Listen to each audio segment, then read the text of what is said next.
हमारे साथ जुड़ रहे हैं। स्वागत करती हूँ सर। नीरज बाहिरे जी वरिष्ठ पत्रकार है, हमारे साथ जुड़े। नीरज जी, आपका भी स्वागत। नीरज जी, परीक्षाओं का मुद्दा जिस पर तमाम देश के अलग अलग चैनल्स पर चर्चाएं हो रही हैं, और ये भी चर्चा का विषय उत्तर प्रदेश में इसलिए हो चला है कि ऐसा मुद्दा जिस पर वाकई जनता ने, जो कांग्रेस है, जो विपक्षी दल है, उनका साथ दिया, जिसमें अग्निवीर, बेरोजगारी जैसे मुद्दों को उठाया, और युवाओं के बीच युवाओं के मुद्दों को उठा के कांग्रेस आने वाले समय में अपनी रणनीति को तैयार करे और बीजेपी के लिए बड़ी परेशानी खड़ी हो जाएगी अगर यूथ जो है विपक्ष की तरफ चला जाता है तो। क्योंकि एक बड़ा टारगेट यूथ रहा है भारतीय जनता पार्टी का, उन्होंने हमेशा फोकस में रखा है, लेकिन अब ये लग रहा है मूल मुद्दों की तरफ विपक्ष खींचता हुआ चला रहा है यूथ को, छात्रों को। क्या बताएंगे नीरज जी?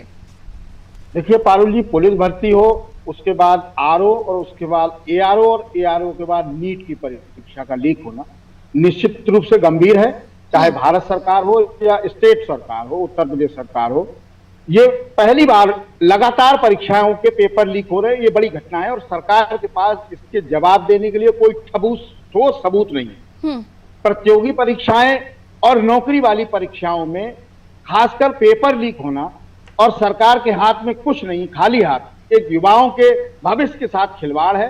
और इस पूरे मामले पर राजनीति नहीं होनी चाहिए, मेरा ऐसा मानना है। क्योंकि जो शिक्षा माफिया आज पनप रहा है वो कल विपक्ष की जब सत्ता आएगी तो तब भी हावी रहेगा।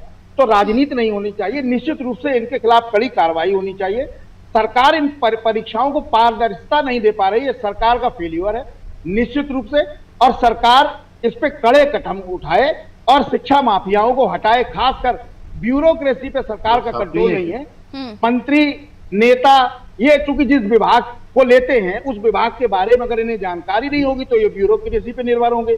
और ब्यूरोक्रेसी जिस तरह से हावी हो रही है, निश्चित रूप से उससे सरकार का नुकसान हो रहा है और युवाओं के भविष्य के साथ खिलवाड़ हो रहा है। पारुल जी।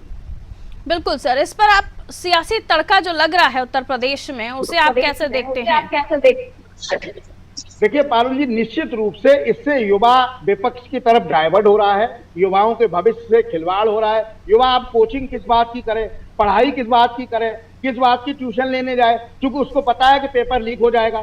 तो ये चीजें बराबर लगातार हो रही हैं। निश्चित रूप से सरकार को इस पर गंभीरता से विचार करना चाहिए।